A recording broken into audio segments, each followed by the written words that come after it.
Charles Okah, who is accused of complicity in the Independence Day bombing of 2010, has opened his defense 7 years after that incident. Okah, who is defending a terrorism charge brought against him by the Nigerian government, opened his defense at the Federal High Court in Abuja. The court had earlier sentenced Miebi Ebiribena to life imprisonment, while the fourth defendant, Tekemfa Francis Osuo, died in prison. The blast left at least 12 people dead and several others injured. So human rights activist Miebi joins us right now from Abuja to discuss this. Hello, many thanks for joining us. I hope I pronounced your name correctly. What do you make of this incarceration 7 years after? Good thing that the defense is coming up now, or what do you think? Yes, it's a good thing that the defense is coming up now, and we hope and pray that Charles Okah goes through a process that will be transparent and will be according to the law, and it will be judged if there are any evidences against him, unlike what we have seen concerning the case of Miebi Ebiribena, for which I have come here today. All right, still on that same bent, 7 years on, this case is yet unsettled. What does that throw up about our judicial system?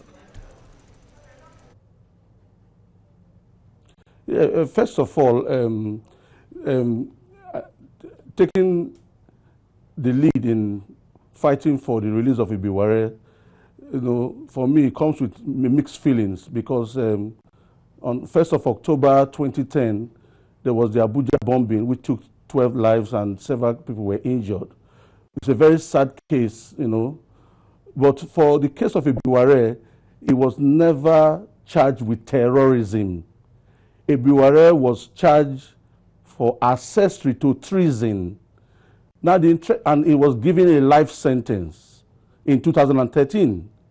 Now, the interesting thing about this case is that on the 2nd of June, the same judge, Justice Kolawole, that sentenced Ebiribena to life imprisonment for accessory to treason, because they said he heard about the bombing and did not inform President Goodluck Jonathan or the security operatives, has declared and trashed out the treason charge against Charles Okah. Now, the first question we need to ask is, how could you even have judged an accessory when an alleged actor had not been judged? Now, he had been judged and he has spent another 4 years, making 7 years in prison. And just last month, 2nd of June, the same judge says there was no treason because the president's life was not threatened and the president was not in that vicinity. Our friend and our brother Ebiribena has spent 7 years confinement in Kuje prisons. This is really painful, and that is why we have come out today. Last month we were in Yanagwa for a peaceful rally to call on the attention of the Presidential Advisory Committee on the prerogative of mercy to look into this case and recommend to the President and the Commander-in-Chief of the Armed Forces of the Federal Republic of Nigeria, President Muhammadu Buhari, to grant Ebiribena an unconditional pardon.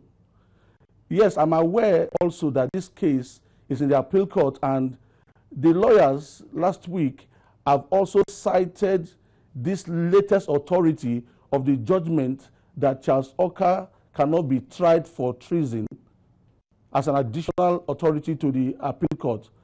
And we are hoping that anytime the appeal court judgment will take place. But Ebiribena, from the day on the 3rd of October he was arrested, has been crying that he's innocent. He knew nothing about the bombings.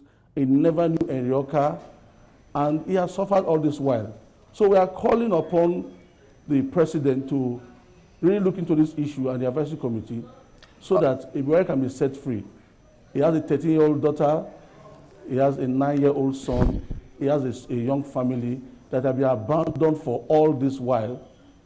I think it's time we look into this case, because Ebiribena's case is clearly a miscarriage. Maybe I have to cut in now so we understand ourselves clearly. Maybe can you please listen? We need to understand exactly what your grouse is, because initially you said the president was not on that vicinity. The president's life was not threatened. So Is that enough excuse for that to just go scot-free? That is one. Then secondly, if you think this penalty is too steep, what are you advising? Now, let me explain clearly. The charge on Charles Okah is for terrorism and treason. The charge for which Ebiware was sentenced for life is accessory to treason. Ebiware was never charged on terrorism.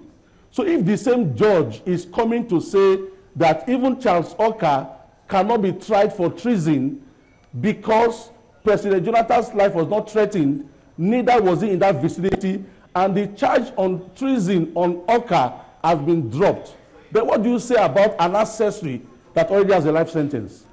It's an accessory to what? When that treason has already been dropped. That is warranting the fact why we are coming out to say the Presidential Advisory Committee on the prerogative of mercy should look clearly into this case. The legal women should look clearly into this case and grant our brother and our friend unconditional pardon, because there's no treason, so how can there be an accessory? An accessory to what? That is what's on ground right now. All right, maybe, well, we will call it a day here, but they've appealed already, so one would think that you're jumping the gun. Why not wait for the appeal? But thank you all the same for being on TVC News Hour.